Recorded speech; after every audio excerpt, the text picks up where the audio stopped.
But when I graduated, I developed post-grad depression. And it's something a lot of people were unfamiliar with or don't talk about or don't know how to identify it. Do it afraid. Do it afraid. Like, jump into that idea, jump into that job, jump into that relationship. If love is where it takes you, love is where it takes you. You can't let other people's visions of you compromise your vision of you. Hello, everyone, and welcome to BsquaredC podcast. My name is Nancy, and I am your host and favorite Black, bold, and corporate sister. BsquaredC is a platform that is amplifying the stories of Black women in the corporate world. Women who are deep in the trenches of their careers, making bold moves to take up space in the corporate world, and figuring it out just like the rest of us. So tune in every month for a brand new episode, and if you have not already, go ahead and like and subscribe to BsquaredC podcast, wherever you're listening to it from. Now, let's get into this month's episode.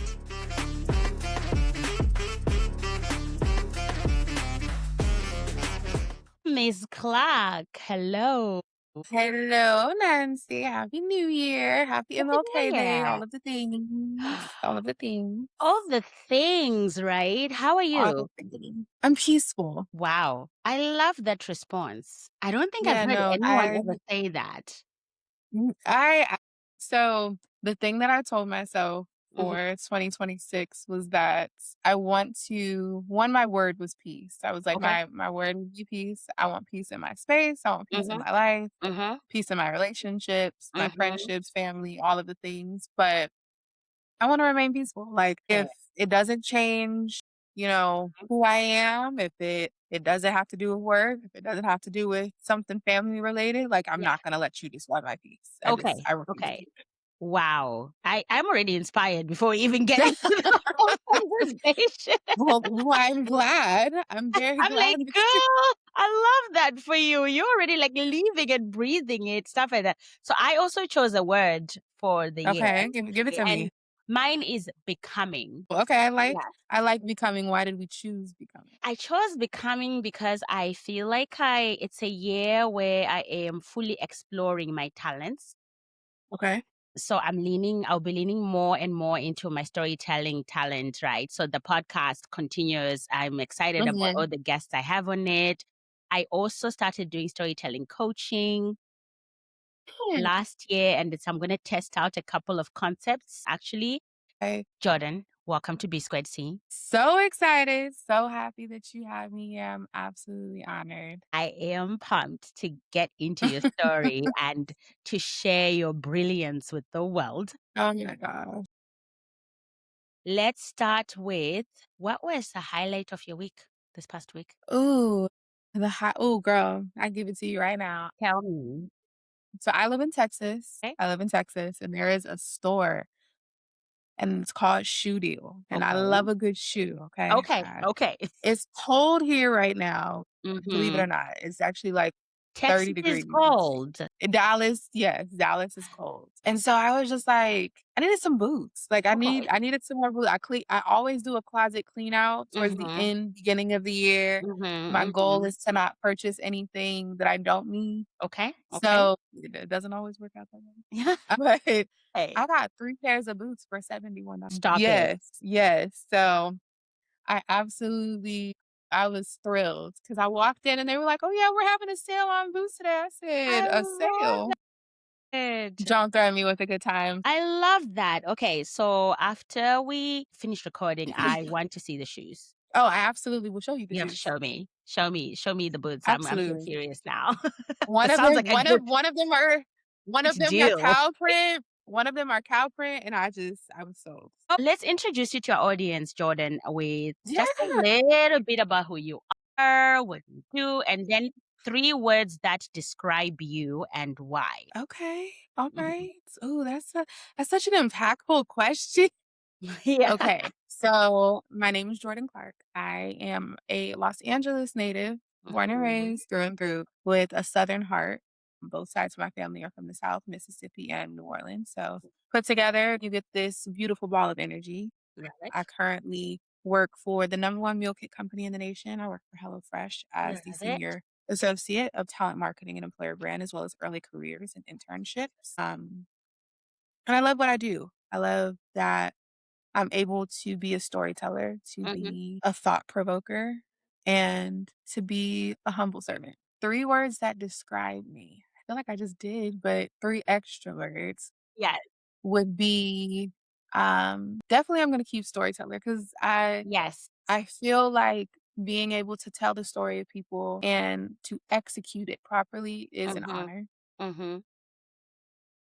I truly am humble in the right ways. Mhm. I I love being in the background. I'm Okay. not always at the forefront, but my job makes me be Makes at you the be in the forefront. The forefront. career choices that I've made have made me be at the forefront, so that's also an honor. Mhm. Um, and more importantly, I think I'm just a clown. I love to have fun. Like, you can't be too serious in this life. You get one life No. to Mhm. and it's about making the memories and taking the time, taking the Yeah. space, and taking opportunities to grow and to further develop a key presence in what you do, who you are at work, Yeah. outside of work, and Yeah. in your Thanks for that intro. So we will unpick more of your journey. So I love that you said you love what you do and super Yeah, curious to learn more about that and the why behind that, right? yeah. And then, yeah, also the storytelling. I'm a storyteller as well. I connect with it so much. So super excited to get more into the ways in which all of this is All manifesting of across your this, life. Yeah. all of it. All right. Let's take the people back to Little Jordan. Good. Little Jordan in LA. That's where you were growing up, right? Yeah. Did you have like a dream job? See yourself being something when you grow up. Yeah, I actually wanted to be a chef. A chef. I wanted to be a chef. Okay. That was my and that quickly evaporated into other things, but Wait. Did you the say first sheriff or chef? no, chef, Like like cook. cooking. Okay. Yeah. I was like, maybe No, you wanted to be a yeah, sheriff. no, Like, law enforcement and me, couldn't be you. no, they have a hard job, girl. They gotta run a lot. Enough. No. Okay. Like, couldn't be me. Okay. Yeah, no, couldn't be me. No, thank you. I'm grateful for them and the work that they do, but Mm-hmm. that was not God's Could ministry for not be my you. life. No, a Mhm. chef because so my mother's side of the family, my great-grandmother, Uh-huh. is from Louisiana, from New Okay. Orleans specifically. Mm-hmm. My grandmother on my father's side is from Mississippi. Mm-hmm. Mm-hmm. So food was a way to connect. It Mm-hmm. was a way to bring people together. It was Yeah. a way to sit and talk about your day and have the answers or the advice that you were looking for from a girlfriend, from Mm-hmm. a sister, from a father, from an uncle. And I remember it as early as probably 3 years old. My Yeah. grandmother is a 5'2", 5'3" woman. Yeah. She would stand up on a step stool, and we have a big family gumbo, Yeah. like army pots, Uh-huh. like Southern large. gumbo. Like, you've ever seen Princess and the Frog, and you've seen Tiana's dad like Yes. stirring the gumbo. Stirring the That's big exact. gumbo. That's exactly how it was when I was a kid. So I would get up on the step stool with my grandmother, and I would stir with her. And as I became older, I Mm-hmm. have the recipe, and I Yes. started, being the one to cook it, and it's like a generational thing. And my mom was the cook out of her sisters, so Mm-hmm. I would sit in the kitchen and watch her, Yeah. make spaghetti, make, those family staples, the Yeah. dressing, the yams, the soups, the pastries. She's a great baker, she's a great chef, Mm-hmm. all these things. So I'm just like, I wanna do that. So do you still love cooking? Oh my god, yes. That is Mm-hmm. probably my number 1 love language. Like, being Uh-huh. able to feed the Uh-huh. people I love, being able to give them a hot meal Mm-hmm. is probably one of my number 1 love languages. Like, I literally so before I moved to Texas, I lived in Denver, Colorado, and I Mm-hmm. built a community of people out there heavily. Me and my best friend share recipes with each other all the time. Love it. So it is definitely a love language. I love it. And I think I see that it's also your connection to your family and Yeah. your roots, your identity, right? Yeah. So that's beautiful. It absolutely has made me who I am. Yeah. Like, cooking for me translates into a lot of different principles. It made me Okay. disciplined because, Uh-huh. as you know, when you're cooking something and you've never made it before, you have to follow the recipe. Yes. Unless you're just that skilled of a cook to like You have put it to together. follow the I'm recipe, pay skilled. attention, right? Like, Mhm. I'm skilled, but I'm not that That's skilled. skill. So until I start making it often enough to where I'm like, oh, I can add this. This is what it needs. I'm gonna add a Mhm. little bit of this, so on and so forth. With me doing that, it made me really disciplined because I had to Mhm. watch thing you learn a very big principle in baking that you can use in your life, which is Okay. great things take time. So, Ooh.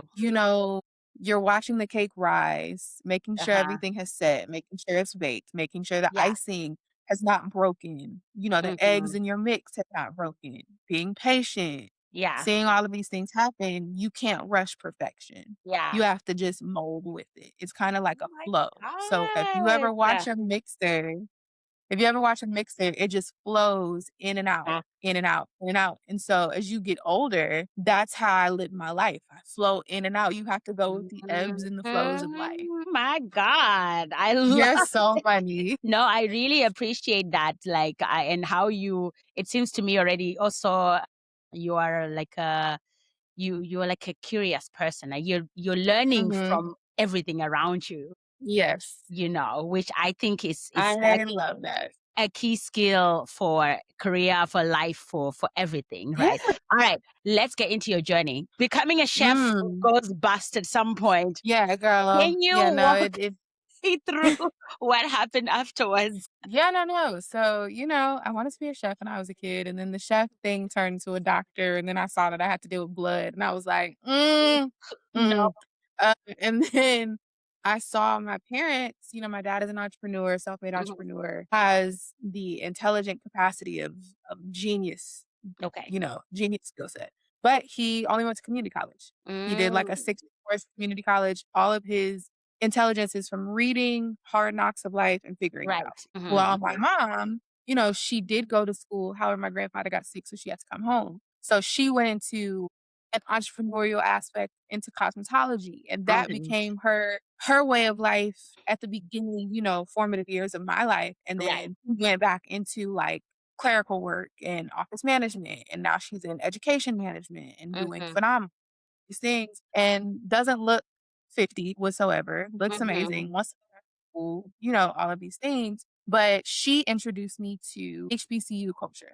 And Okay. HBCU culture is historical Black college and university for those people who don't know. So Yeah. I am a proud HBCU alumnus of Very Dillard nice. University in New Orleans. But actually, that's not where I wanted to go at first. I wanted to go to where my mom went, which was Tuskegee University. So Ah, what a lot of the famous people Tuskegee. Exactly. So, a Mhm. lot and that was the first HBCU I had ever stepped foot on. Yeah. I went and visited as a young child. We took a trip to Atlanta and drove from Atlanta to Yeah. Alabama, and I was obsessed with George Washington Carver when I was a kid, like, Mhm. just seeing the explorative options of Black creators, Right. Yeah. and so my mentor, she owns the Black College Expo, which basically is think of it as a huge career fair for all of the HBCUs in the country. Right. They all come, recruit students, so on and so forth. So they came, she recruited me, he was just like, "You're gonna come." So there was a recruiter there. This is my junior year. She took my application. I came in professional attire, even though I didn't want to, Yeah. because my mom was like, "Go be professional." And I was like, "Girl, Mhm. no. Like, I don't wanna go there. So Yeah. why are we" and she was like, "You need more than one option." So I was like, "Alright." So I went, applied, and they accepted me. So Mhm. and I'm gonna tell you so I am a what you'll continue to learn in this conversation is I am a woman of faith. Like, Okay. I don't do Mhm. anything without God. I don't move if he don't say move. Like, I'm very one-track minded when it comes to if God say yes, I'm on the way. Mhm. Mhm. Because if he didn't say yes and I say yes, there's always gonna be a lesson to learn from it. Yes, yes. Okay. So And so, yeah, no, so I basically get admitted in, yeah. and it was funny, the day that I committed to Dillard was the day that I got my acceptance from Tuskegee. Huh. And so I was like but Tuskegee was going through a lot of changes at the time, but I'm gonna tell you how it was aligned with where I was supposed to be.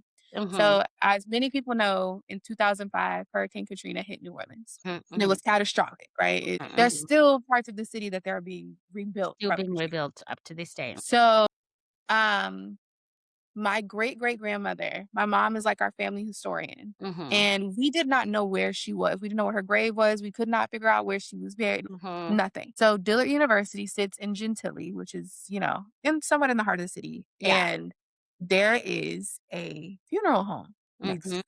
So Mhm. randomly, one day, we go into we had committed. I was on campus, left, did all the paperwork, and we went into the funeral home, just, surveying the area. Mhm. That is the funeral home in which my great-great-grandmother is buried. Wow.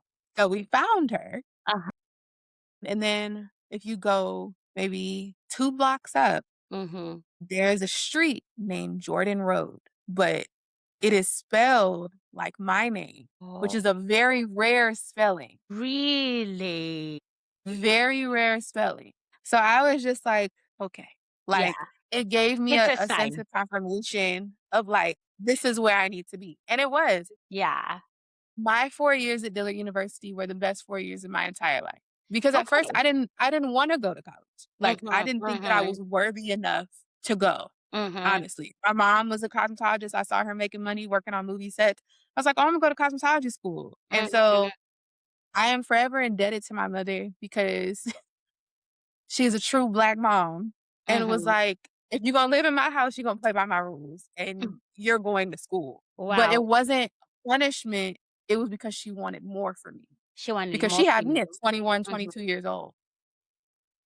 I had It surpassed, you know, like, I'm I'm now I'll be 29 in 2 weeks. Mhm. I'm still, the first woman in my family to get a degree. Now Wow. have 2 degrees before 25. I've Amazing. lived in 3 different cities. I've been able to, fully envelop what it looks like for a young professional career woman to thrive.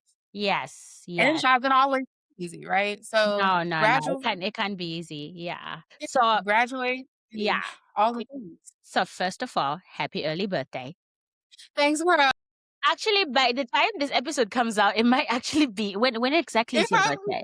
it's February 11th. Okay, yeah, the episode will be out already. So happy early Well, thank birthday, you. girl. Thank So you. you are a first generation college I am a first generation college graduate student. from your family. That Yes, is graduate. amazing also. So congratulations on that. But Thank you. like you said, it cannot have been easy. No, it wasn't easy at all. Yeah. I honest to God, being the first, and I'm the eldest of 3. So, Mhm. I have a Mhm. younger brother and a younger sister. Yeah. So if you have the firstborn syndrome on you as well, gotta make the blueprint. And You are the blueprint girl, or the and brown print rather. literally, and I didn't wanna fail them. Like, Mm. I'm very protective over those 2, but I didn't wanna fail them. I didn't wanna fail my family. Mhm. And it was to the point that I would stress myself out so badly that I, Mhm. developed anxiety my senior Oof. year of college. Like, Yeah. I'll never forget, it was 2 weeks before graduation. I was still Mhm. interviewing for jobs, still Yeah. interviewing for grad schools, hadn't heard anything back. And I was Mhm. freaking out because at the time I didn't want to move. I didn't want to move back to California, Yeah. which in most people's world, they're like, "What do you mean you don't want to move back to LA?" And I'm just like, Yeah. I grew up there. Like, I want something new. Like, I need something new, and I didn't wanna go back. So, I had, the worst anxiety attack ever, my body locked up, I'm, Mhm. breathing hard, I had to ask my phone to, call my best friend so that she could, talk me down and, Yeah. Mm. do all of the reverse kinda psychology, but I was just like, "This is not it." Yeah. And even graduation morning, Yeah. most people, when you wake up on graduation morning, you're like, "Oh my god, I did it. I graduated in 4 years. I Yeah. accomplished all these things. I started organization, was the leader of organizations, Mhm. president of Mhm. stuff." You name it, I did it. Dance team, I was all of the things. But All the things. graduation morning for me was Wow. I was so disappointed in myself because I didn't have a job. I didn't have a grad school Mhm. offer, and I had to move back home. And I was like, I Mm. failed. Oh Like, no. they tell you when you go to school, you get the degree, you get a job, you start your Mhm. life. But that is such linear thinking and such Oh, black and white.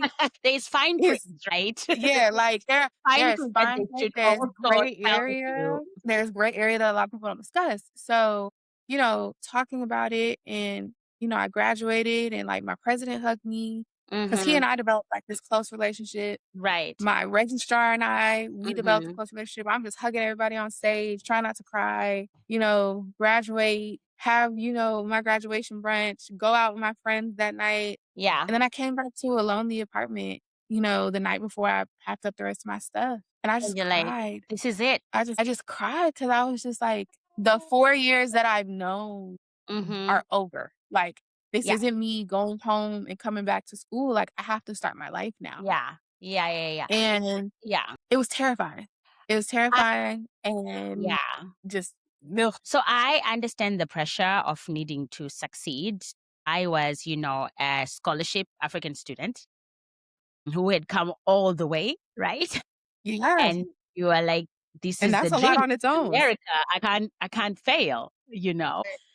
It was one of those things where when I graduated, I developed post-grad depression. Mhm. And it's something a lot of people were unfamiliar with or don't talk about or don't know how Mhm. to identify it, right? Mhm. So I was just sad. Like I would stay in my room, I wouldn't come out. It would just be dark. Yeah. I would come out. I probably would come out for church. I would come out if Mhm. I was hungry, come out if it was like a family outing or something. But I could not shake the feeling of being a failure because I didn't have a grad school offer and Yeah. I didn't have a job. And You I was didn't just have the like, dream, right? what am I supposed to Mm. do now? What are you Right. supposed to And do now? so, and mind you, on top of that, I had started a business when I was in college. Okay. So, Yeah. so I'm like, you Girl, go from being this for hyper you were doing too much in college. It's just like exactly like you're doing all the you're things, but it's that pressure, right? To succeed and to be the best at all the things like that. You're watching the B-Squared-C podcast, the Black Woman Corporate Career Blueprint. Don't forget to like and subscribe to our channel. Now back to the episode. like, So you had yeah. post-grad depression. Mhm.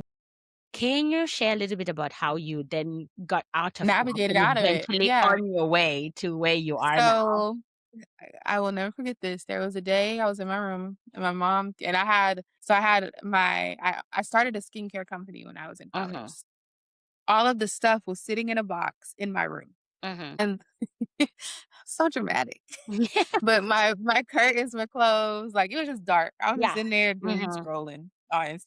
Instagram, whatever. My mom came in the room and she turned the light on and it's like when a vampire goes into the light, you like, Yeah. I was just like, God, like, so she turns the light on and she was just like, okay, I've let you sit here for 3, 4 weeks. Uh-huh. She was like, girl, get up. You got It's time to, a it's black time mama to, would not let you do. yeah. No, she was like, you cannot let your dreams die in a box, Mhm. Mhm. physically and literally. Yeah. She was talking about my business and then she was talking about my life. And so Mhm. I was like, and I told you I'm competitive. So I was like, okay.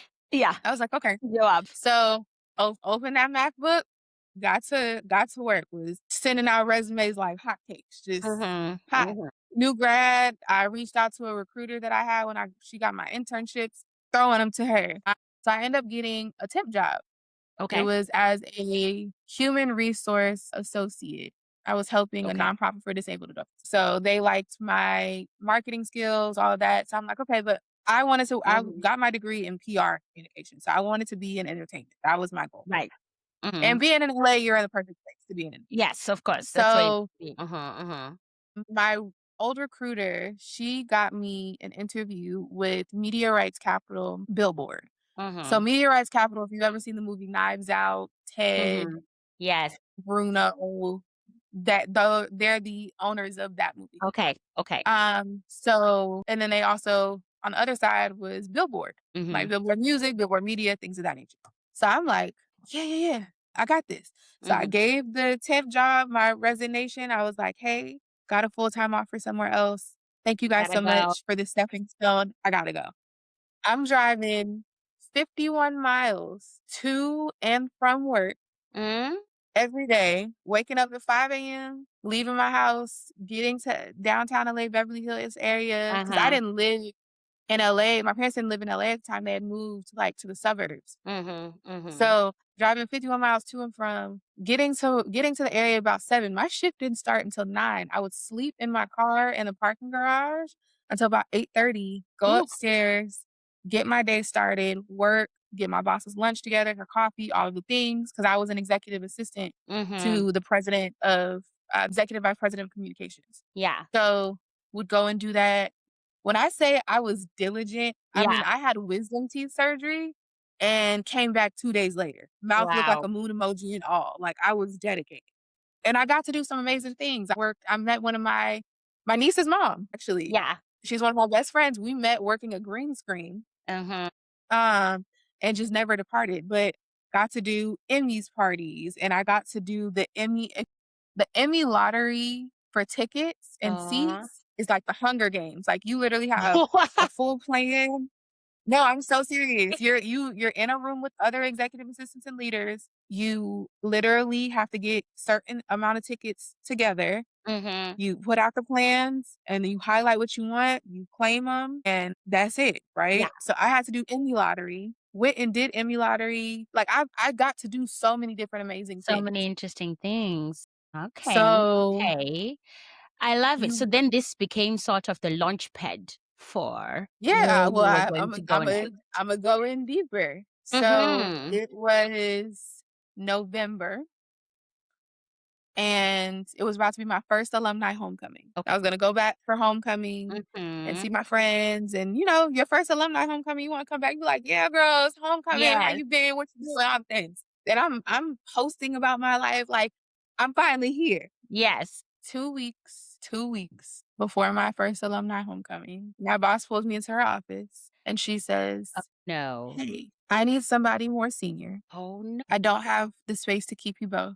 So I'm gonna have to let you go." Stop it. And it was the way I can describe it is like you're sitting there with a smile in her office, but on the Yeah. inside, your head is a balloon and it just Yeah. pops. Oh, And mhm. she was like, "You can stay on until the end of the week." Or I was working on a Billboard Music Summit at the time. Mhm. And she was like, "Or you can finish the summit out Yeah. and then, be done."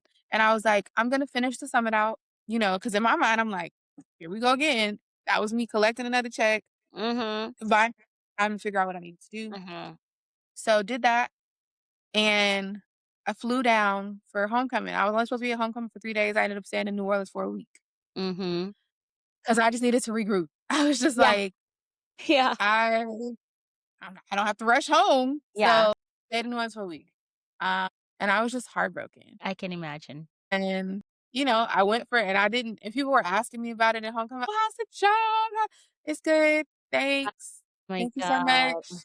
Yeah. Um, and then I came home and I was angry. Me and God had some words. I was like, Mhm. "I know you didn't go up there and do that. Yeah. I just know you didn't do that." Mhm. And so I was so angry that I applied to grad school and forgot. And forgot? Completely forgot that I had applied. That's insane. Ain't it? Like, because my mindset was, well, nothing else is working. I guess I should try this again now. Yeah. And filled out my application in a rage. Rage apply. I was Okay, just, you are the first I was person just, I'm hearing ever who yeah, I did. I couldn't tell you why I did it. I just did. Uh-huh. Uh-huh. So that was November of 2019. Mhm. Fast forward, March of 2020, COVID hits again, Yeah. or COVID hits rather. So I went back to the temp job because I Mhm. asked if they would take me back. They took me back. I Mhm. went on as a human resource coordinator, as a full, like, they hired me. So I was like a human resource coordinator. Right. So here I am working in a medical space, right? Mhm. Working in a medical space where I have a consistent job and everything is working out. Mhm. Rumors start to fly about this disease that's going around. March Mhm. 2020, COVID happens. Remember, media rights capital and Billboard is an entertainment industry. Right. Entertainment was shut down. Mm. I still had a job. Right. So yeah. So you're Yeah, talking about being a woman of faith, right? exactly. So remember, I was upset. And then I started looking at things and I'm like, okay. Yeah. It was kind of like, it was like, okay, I see what you did there. You're not funny, but I see what you did there. So fast forward again, it's Mhm. April.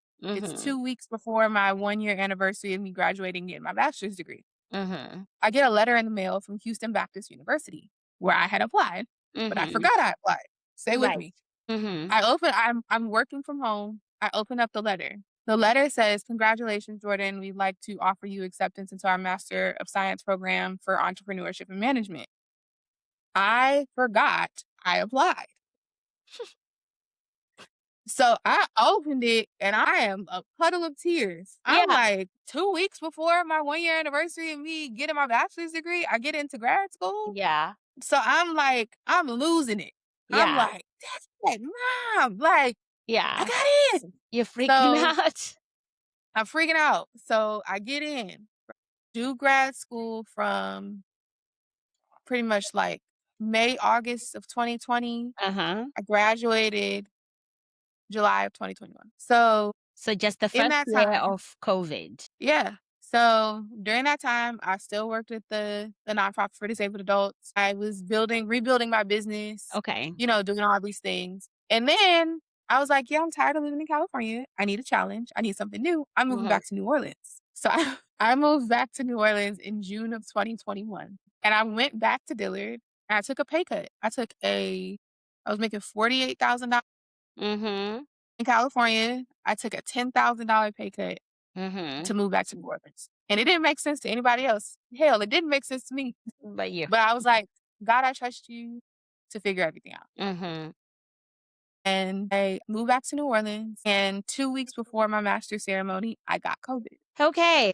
So, and this was when like Omicron was out. Mhm. So the quarantine day was 14 days. Mhm. So I was in an apartment for 14 days. Right. Like my dad had flew down to make sure I was okay, all of the things. But I wasn't able to walk because literally my last day of quarantine was the day before my master's ceremony. Right. And I didn't want to risk anyone's life Mhm. because it was still new and evolving. Right. And I could have flown and went and, shook hands and stuff, but I'm just like, Yeah. I just to leave, get on a plane, you know what I'm saying? Like all of Yeah. those Do all things the in my things. mind, I was Yeah, like, yeah. It's a I was like, I lot. don't want to put anybody at Mhm. risk. So I didn't go. I got my degree, Yeah. but I You didn't didn't go to your physically cross the graduation. stage. Yeah. That was hard for me because my bachelor's degree was for me, but it was really for my family. My Yeah. master's degree was for me. Mhm. Mhm. So Mhm. that was hard. So then I moved into my apartment, my brand new apartment, because I was staying with a friend at the time. Mhm. I moved into my brand new apartment in August. A week after I moved into my apartment, Hurricane Ida hits. And it Okay. goes from Mhm. it goes from tropical storm to Mhm. hurricane in the matter of 3 hours. So Right. I literally wasn't even unpacked. I dumped suitcases out, packed for a week, threw them in my car, and drove to Houston. And I Mhm. was displaced out of my apartment for a month. So in that time, my job was trying to figure out if they were going to have us come back in, so on and so forth. So I started looking for jobs. I'm like, Mhm. I don't think Mhm. I want to deal with hurricanes right now. Yeah. Like that's not why I moved back. Yeah. So my mom, the beautiful Joy Clark, she goes and she's looking for jobs for me too because she's Mhm. an expert finder. Yep. And she finds a job with HelloFresh, and it was in Mhm. recruitment. And so Mhm. she was like, "I think this will be really, really good for you. Like, I Mhm. think this fits you to a T." So mind you, I'm still interviewing with other companies, sitting on my resume, getting callbacks, getting interview offers like, "Hey, we want to meet with you." So Mhm. I'm like, "Okay, cool." I'm getting offers like, mind you, at the time I'm making like 36, 38,000 in New Orleans. Mhm. So all of these jobs that I'm interviewing for, I'm making 58, Mhm. 65, so I'm like, Mhm. okay, these are much better than what I'm currently getting. Right. So I interviewed with HelloFresh, and the first thing I loved about it was the fact that not only did my interview process, I met with all women. Yes. Oh. Exactly. Every Like, I single was like, year. "Wait, what?" Yeah. So Mhm. my recruiter in the Mhm. beginning was a woman. The hiring manager was a woman. Uh-huh. My boss was a woman. And then the panel interview was a woman as well. Okay. I've met with all women and they were all of different descent. So I had one Mhm. white woman, one of Asian descent, one Pacific Islander, and one Hispanic. Mhm. Mhm. So at this time, like, you want to talk about crazy faith? I do not recommend doing this unless God releases you to do this. Yeah. I was getting offers from the other companies and they were like, "Hey, Jordan, we want to, extend an offer to you." And I was like, "Hey guys, I'm going to have to turn you down. I got a new job already. I accepted an offer." And they were like, "Oh, who was it with?" And I was like, "Oh, HelloFresh." Mind you, Nancy, I hadn't even had an interview yet. You just knew. Something Mhm. in you knew that this was going to It work out. wasn't something, it was God. I was just like, Mhm. "That's where I'm supposed to be." That's what you're supposed to be. So Uh-huh. I can't, mind you, I still had my job. Mhm. Like I still had my job in New Orleans as a recruiter. Um, so I was driving to a football game and I get a call from the recruiter at HelloFresh. This is Um, after I'd gone through, like I finally had the interviews and gone through the process. uh-huh. And she's like, "This is October of 2021." Mhm. She's like, "Hey, Jordan, we'd love to extend the offer to you." I put that phone on mute. I'm in my car and like, "Yeah, I I told love y'all." it. And so I was like, "Hey, okay, great. Perfect. Yeah. Thank you so much. I will submit anything you need me to submit." Yeah. So got everything started in November of 2021. I love it. I love And it. I've been there the last 4.5 years. I love it. I want to talk more about HelloFresh because you love it so much and you love what you do there. But I want to Yeah. recap a couple of things about the mid journey that you just told. Like you are telling it. So I think it's so interesting to watch you talk because you're just telling it like it's a story, right? I'm sitting here going like, oh my God, she was doing all of that, you know? Yeah. So I think with the lessons here, because this podcast is listenership, that's quite broad, right? It is like Mhm. millennial and Gen Z women, Black women, but it's also people aspiring to things, right? Yeah. I think you got knocked back, right? You thought you were like, you had the thing, you were having a great time in LA, you were doing the things, right, that you wanted to do. Yeah. And then you got knocked back, right? Yeah. I By got sat that, like, down. and it's like, wait, what's happening here, right? And you're upset. Yeah. So I I think got, you're upset about it. You sit with your feelings about yeah, it, right? I was not happy about it. No, you It couldn't was, be. it was one of those things where it was just like, come on, like, what do you mean? And it Eh, goes back into that imposter syndrome. Like, am I enough? Indeed. So you will question yourself so much in those moments, right? You question your Yeah. worth, you question your, but I then love the moment where you looked back at that situation and you realized that like actually it happened for a reason, right? Mhm. Like when Yeah. COVID You have hit and to the entertainment industry like closes down. collapse. So Yeah. my journey also has taught me to trust the process, right? Hmm. And to sort of believe that there is a bigger purpose behind the things that are Yeah. happening to me. And I swear to God, it's true, right? It has been true Yeah. over and over again. So you are gonna get knocked. You're gonna get knocked Oh, around for sure. by life, No, by for life. sure. There's always gonna be something, Yeah. right? Mm-hmm. I always Mm-hmm. tell people, your testimony is not for you. Mm. It's never for you. It's for other people to learn from it. Mm. It's for other people to see that God can actually work. Like the Right. things in your future can actually work for you, Yeah. right? And the thing that I learned was like God is a God of the process and the promise. Mm-hmm. So there are two things that I know. Weapons will always form, but they won't prosper. Mm-hmm. And you have to remember who you are. Okay. So for me, I was just like, girl, like it's kind of like that Doechii SZA song, "Girl, Get Up." Like, yeah, Yeah. get up. Okay. Like, like get up and Mhm. remember, like you the shit. Like Yeah. you can't let other people's visions of you Mhm. compromise your vision of you. Mhm. Mhm. Mhm. So if your vision of you is, and my vision has always been, I am an exceptional leader. Mhm. I am somebody who is forthcoming, a truth Mhm. teller, Mhm. compassionate, but I am amazing at what I do and nobody else can do what I do like I Mhm. do. Yeah. You have to know that on the inside. Girl. Because if you don't, Yeah. then you offer opportunity for, Yeah. the ebbs and the flows of like, Yeah. well, am Yeah. I? And it's That knowledge honest. like grounds you, right? Grounds Yeah, you so much that whatever happens, whatever life throws at you, you know that like, come on, exactly. right? I So, can do you that. know, Yeah. Yeah. Yeah. Yeah. I love it. I love it so much. So like literally we went through this part of your journey like, oh, and then this happened and then that happened and that happened. I'm like, wait, we have Like, the people wait a minute. have to actually capture, like understand what's going on here. This is a person Yeah. who has like a vision of where they want to be. They get knocked back. They keep going. They take a pay Yeah. cut. They are like, Yeah. you are doing, and you're not saying this is it, right? I Oh think no. that's the other It's thing of like, never when you know where and you're going, it's not it, right? But it's it's a never path, a the end. stepping stone to the next thing, you know. And that's so my dad taught me to look at my life in 15-year increments, right? Right. So for me, that looks like so, I'm at the time when I first did this, I was 20 years old. Mm-hmm. And so I was like, okay, 15 years, I'll be 35. Mm-hmm. And so I was just like, what do I want by 35? I was like, I want a stable career, Mm-hmm. somewhere that I'm leading, excelling, and I have a team. Mm-hmm. I was like, I want the husband, and because I didn't just stop at career choices. Like I looked at my Your life in life, the whole full picture. totality. So I said, Mhm.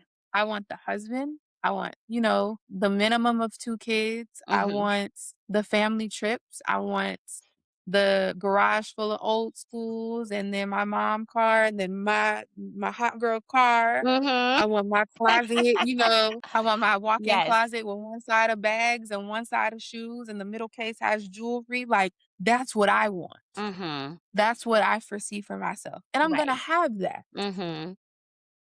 You're watching the BsquaredC podcast. Black woman corporate career blog. Don't forget to like. I laugh because, we talk about HelloFresh and how amazing it is, and it truly is.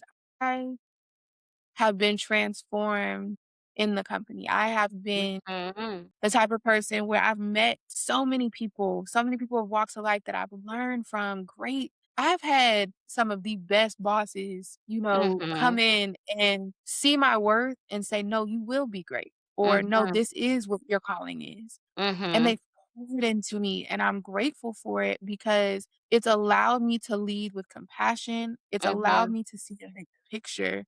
But no, the short version of this testimony is moving to Texas for me was now a 9-year prayer Okay. because I have been praying to get to Texas since I graduated. Oh, why Texas? I always Southern history, Okay. love Southern history, Mm. but I always wanted to build my home. I always Okay. wanted to have a home. And I just saw so many great people coming from Texas, doing great things in Texas, Mhm. and adding to the rich culture and history. I love it.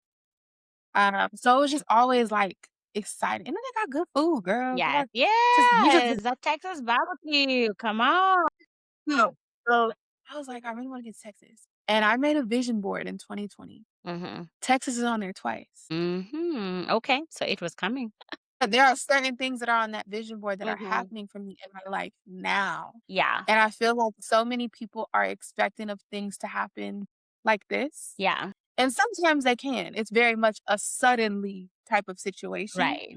But there are other times where, back to my first analogy of great things take time, Mhm. like you have to cultivate the culture, you have to cultivate the idea, you have Mhm. to grow and water the seed, you have to pluck the weeds Mhm. around said seed to make sure. So those weeds can be people, those Yeah. weeds can be things, those Mhm. weeds can be location. You have to be able to remove yourself from one environment, set yourself in a brand new environment where your branches can stretch. And that's how you're feeling about having been That's in how I feel about Texas. life. I love it. I love it. So, HelloFresh,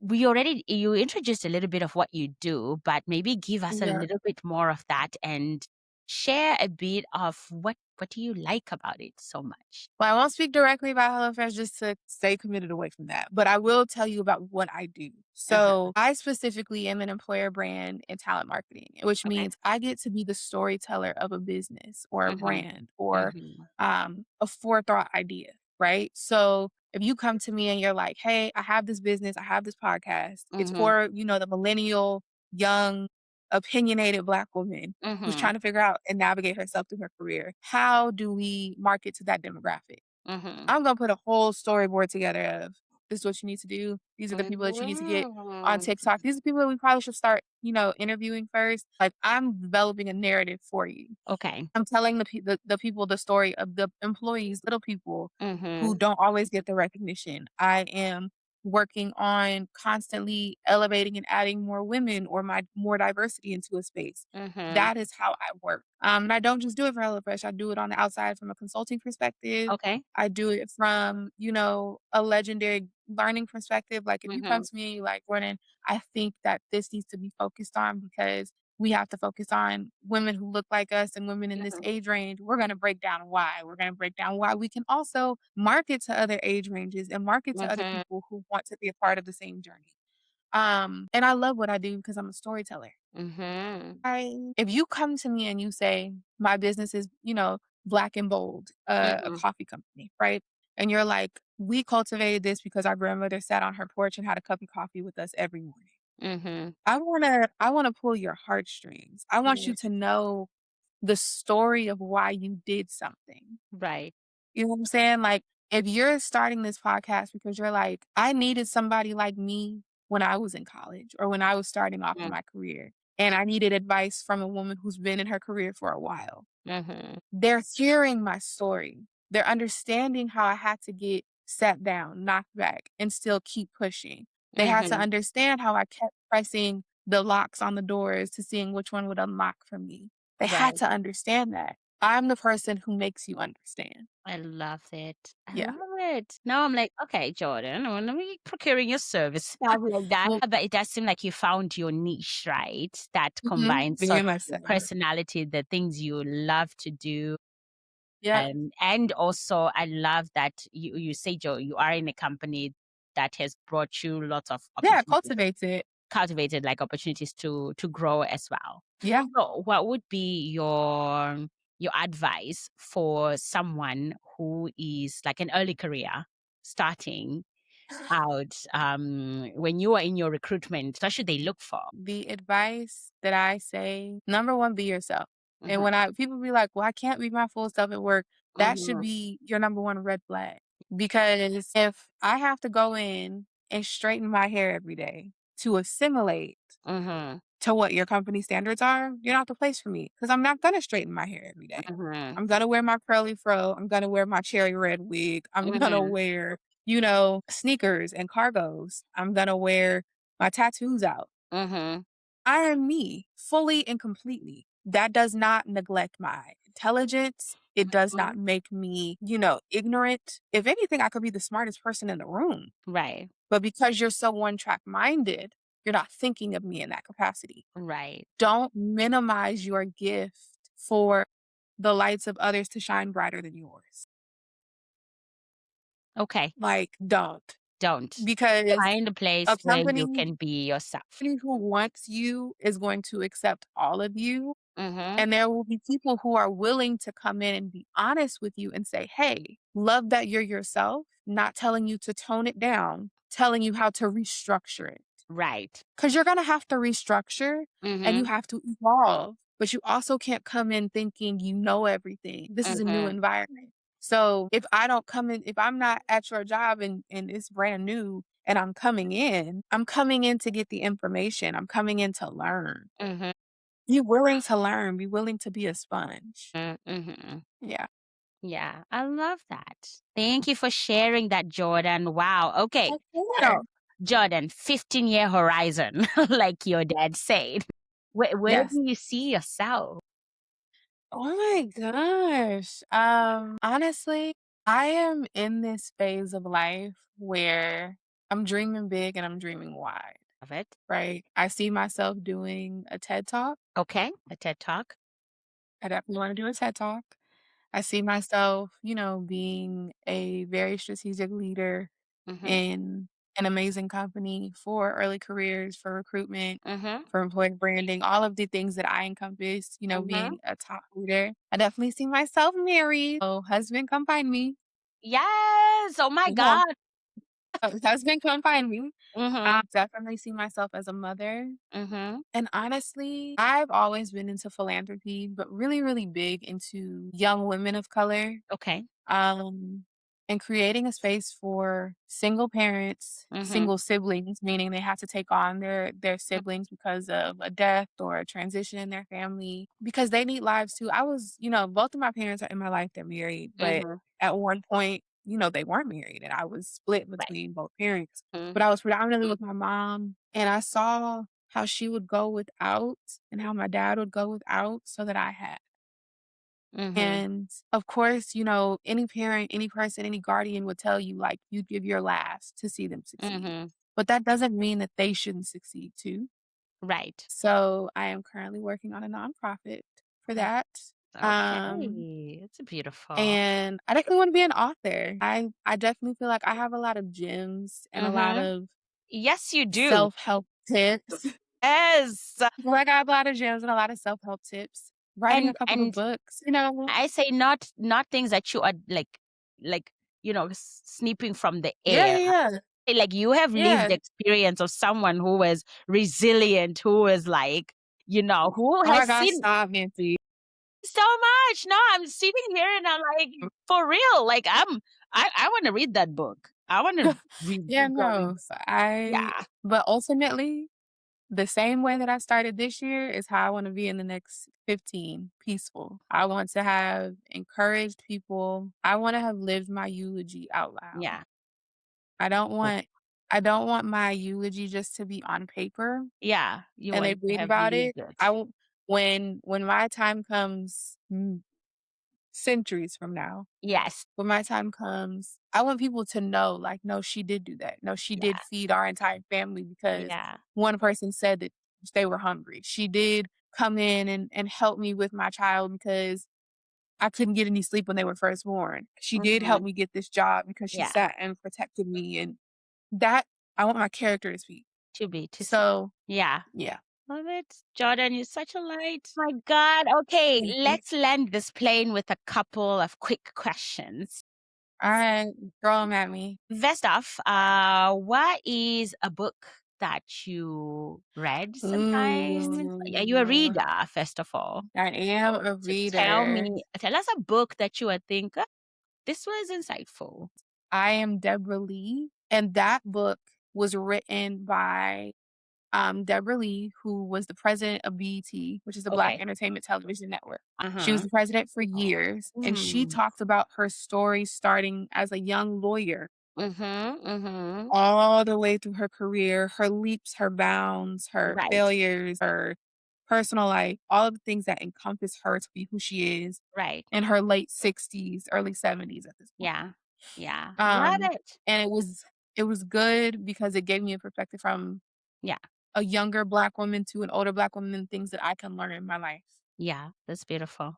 That is Yeah. beautiful. The next question is, what's a Black woman who inspires you and why? Dang, it's hard to just get Well, one. give it like top of mind. I get 3 top of mind. Okay. The first one is my mom. It sounds cliche. Joy Clark is the epitome of a blessing. Mhm. She's supportive. She is courageous. Mhm. She has gone through a lot of things in her life, yet still stands firm in who she is. And look at who she And gave birth to. I Look what mean, they've done. Like you are so your mother's daughter. I no, but I would be nothing that I am without her. Mhm. So that's one. Another person would be my aunt, Okay. who actually is more like an older sister than an aunt because we're 10 years apart. Mhm.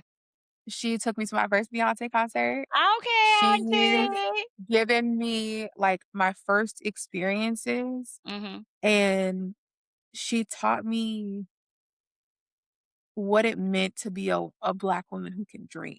So she's gone to multiple continents. She's excelled and thrived in multiple careers as an accountant. She worked for Evite, Forever 21, Mhm. Reformation. She's done all of these things and she just turned 40. Like lived a full Just life, living of yes. started a business, you know what I'm saying? Like she's done all these things and I've just been like in awe of her. Love it. Completely in awe. But one woman specifically that I constantly just kinda am like, "You inspire me," Mhm. life, is I look at the life of Kiki Palmer. Okay. Because Kiki is a young professional who's been working since she was a kid. Mm-hmm. And we've seen her in different phases of her life, as spectators. But Kiki is resilient. Mm-hmm. And I can relate to her on the level of where she's like, I just want to take care of my family and live a Mm-hmm. peaceful life Mm-hmm. and create opportunities for the people around me. That's how I feel. I love it.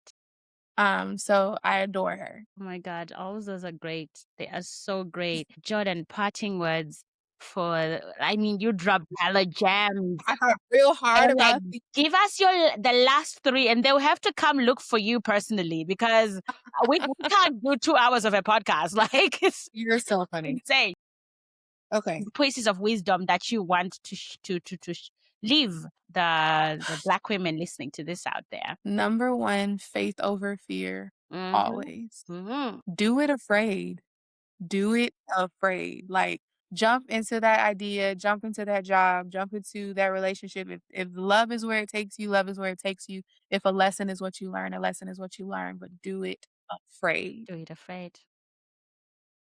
Number two, please, and I cannot stress this one enough, please take care of you. Take care. You Mhm. only get on you. Mhm. You are no good to anybody else if you don't rest. You are no good to anybody else if you are not in tune with yourself. Mhm. You have to know when you're not okay. Yeah. And if you're not okay, there's not really much we can do. Yeah. So please take care of you. And my last one, make the memories. You can Mhm. always make the money back. Love it, but memories. You can always make the money back. Make the memories, because when you think about it, we watch our parents grow older, right? Mhm. And so, like, I don't live where my parents are. So Mhm. I try to go home as often as I can, because if you equate it, you're like, if I only go home 3 times every year in the next couple of years, I only would have seen my parents this many times. Right. And I don't want to. I want to be able to say, no, I was there. Mhm. I laughed, I lived, I flew to Paris and did a random Euro trip. I went and did skydiving. I went and Yes. ziplined. I went and made a fragrance. I went Mhm. on a date with somebody after years of not dating. Like, I've Mhm. done those things. So live and make the memory.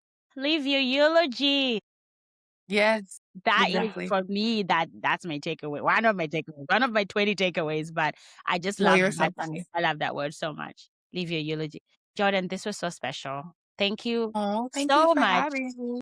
for coming onto the pod. We are also dropping Yeah. this episode during Black History Month, American Love Black it. History Month. You are the epitome of it all, right? To be Oh, Black and to dream and to like survive and then thrive all of it. eventually. Like, I'm so proud of you. We are not gonna make me cry on this podcast today. Thank you. I am. Your story is so inspiring, and I'm sure others will listen out there and they will see themselves in different chapters of it, right? But thank you for being here and for contributing to this space that we are trying to create for more of us to see each other, see Yeah, themselves, and, absolutely. you know, I'm honored. I'm grateful to you for even thinking of me and wanting to get to know me. I'm super proud of the work that you do. And my prayer for you is that it continues to flourish and you continue receive to it. break the records and set the standards that you Yeah. need. So, super happy for you. Yes. Thank you so much, Jourdan. You're welcome. That's it from me this month. Thank you for tuning in to yet another inspirational conversation on the career journeys of Black women in the corporate world. Come over to the BsquaredC LinkedIn, Instagram page, and also subscribe to our YouTube channel. Lastly, you can also make a small donation to keep this podcast going. You can buy me a coffee or a wine with the link in the show notes. For now, I am your host, Nancy, and to the Black women out there, keep making bold moves and keep taking up space.